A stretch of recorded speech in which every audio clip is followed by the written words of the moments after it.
That is the end of Part B. Now look at Part C.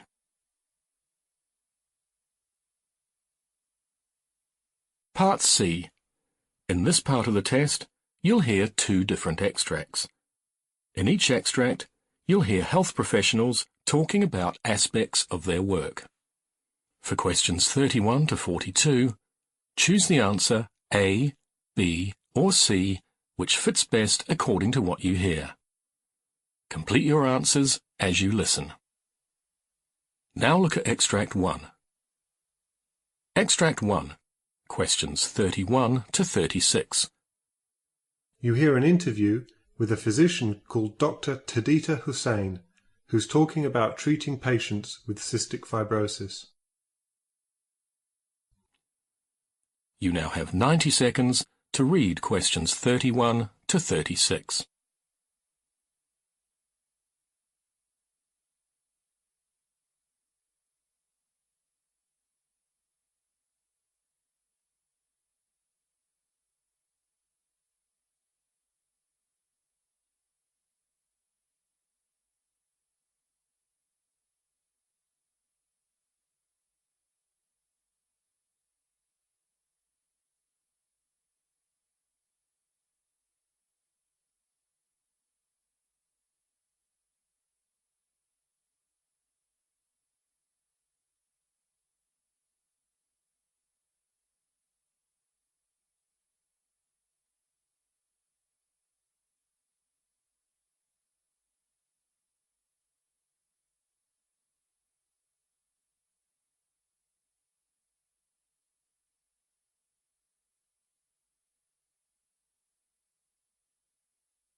Cystic fibrosis is a condition that causes mucus to be thicker and stickier than it should be. Dr. Tadita Hussain specializes in cystic fibrosis treatment and is here to share her thoughts on caring for people with the condition. Tadita, can you tell us a bit more about patients who suffer from cystic fibrosis? Absolutely. Sufferers tend to carry 2 to 5 times as much salt in their bodies as those without the condition, so you can see why their mucus is thicker than average. Treatment for these patients is usually quite time-consuming and repetitive. Patients are often required to stay in hospital for long stretches. And as the symptoms of the condition begin to present very early on in the patient's life, many of my patients are young people. And so we tend to see lots of patients with cystic fibrosis finding these hospital visits frustrating. Right. In fact, throughout the UK, about 80% of patients with cystic fibrosis who are hospitalised report feeling at least minimal levels of depression. How about young patients who aren't currently hospitalised? What can be challenging about their treatment? Well, patients can be required to take around 30 pills a day to keep cystic fibrosis under control. So it's understandable that teenagers and young people who just want to be free and independent might resent this ordeal if they think they can get away with it.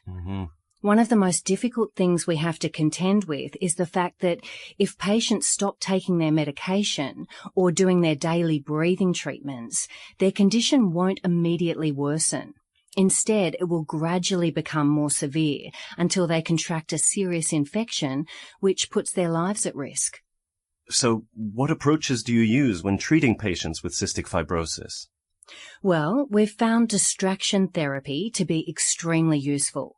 We're incredibly lucky to have received a donation of a number of virtual reality headsets following their success in a number of treatment trials. We use the virtual reality headsets to transport the patient to outdoor settings, often corresponding to the activities they're required to do with us. When they complete breathing exercises on a stationary bike, for example, the VR headsets display a virtual outdoor bike ride.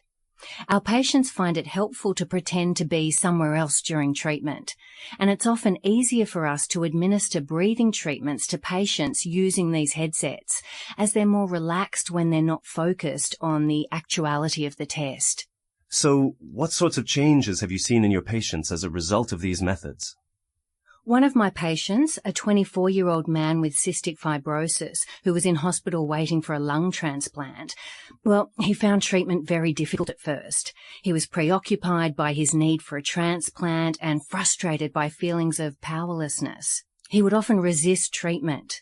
We started using the virtual reality systems with him as soon as we got them, and it took a while for him to get on board, but when he did, it was like someone had breathed new life into him. Not only did he stop hindering his treatment, he actually began to look forward to it. He's even started helping us to think about other ways we can improve the experiences of our patients, like improving social interaction. Yes, I understand that there are difficulties involved in patient communication. We're looking into the possibility of instant messaging functions between patients, and even virtual games that they can play against each other. Unfortunately, patients with cystic fibrosis have to be kept apart to avoid cross-infection. It's just one more cross to bear for our patients, that they can't talk to those going through the same thing. Right. Our patients get plenty of interaction with myself and the rest of the staff, but we'd like to make sure they have access to a network of fellow sufferers too, for support and advice. I see. That all sounds quite futuristic. Are there any other advances on the horizon for the treatment of cystic fibrosis? Well, there's a new drug that's been in the news recently. It's a combination of lumacaftor and ivacaftor.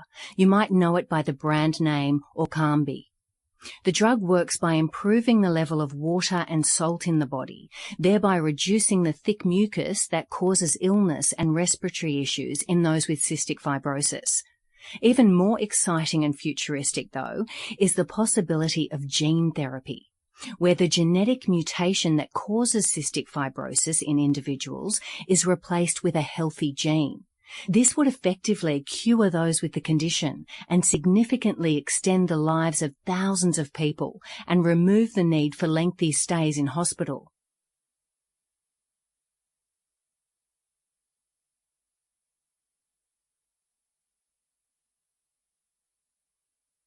Now look at Extract 2.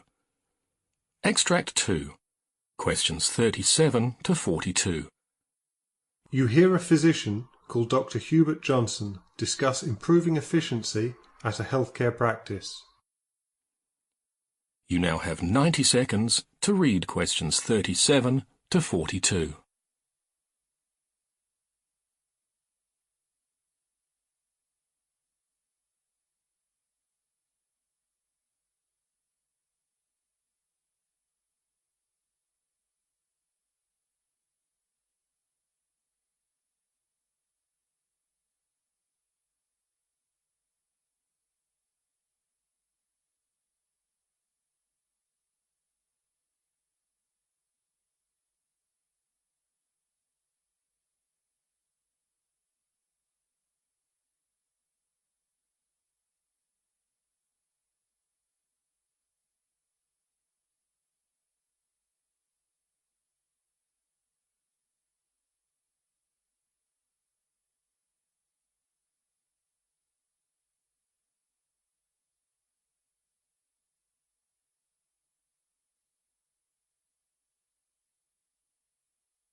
Hi everyone, my name's Dr. Hubert Johnson, and I've been asked to speak to you about my experiences in the healthcare industry concerning something that affects all health professionals, improving efficiency.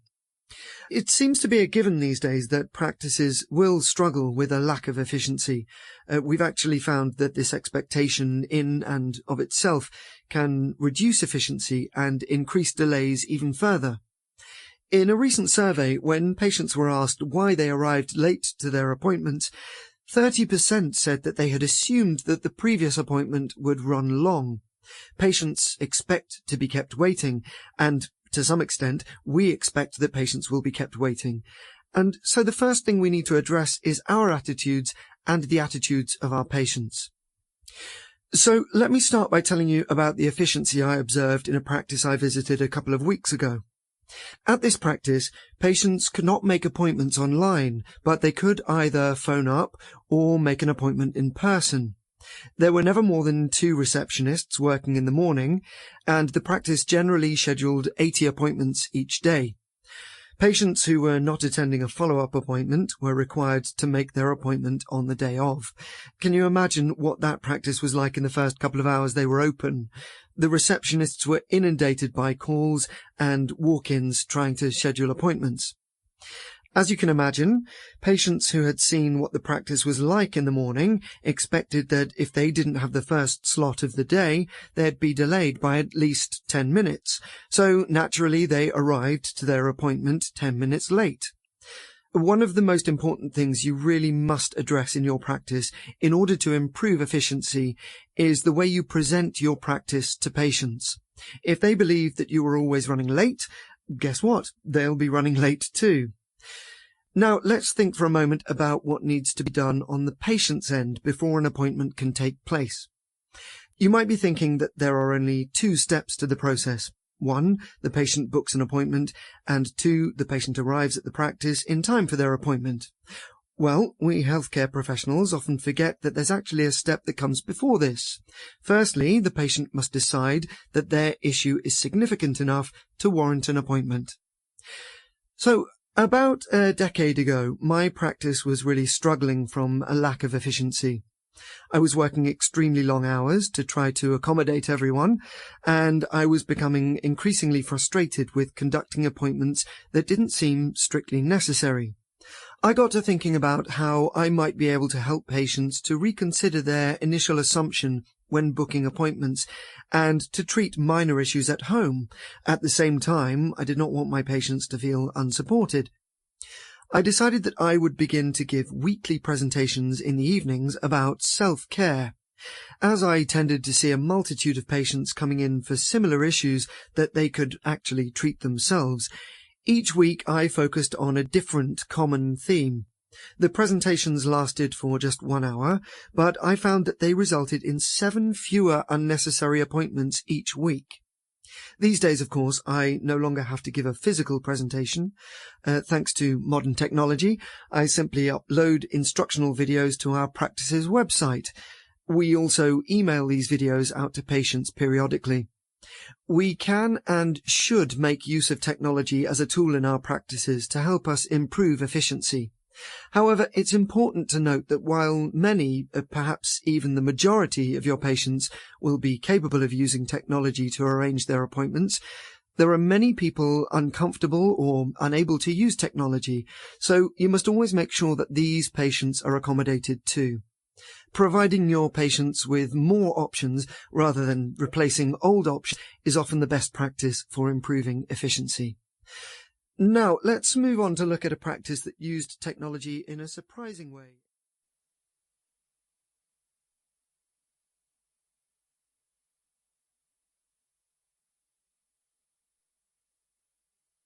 That is the end of Part C. You now have 2 minutes to check your answers.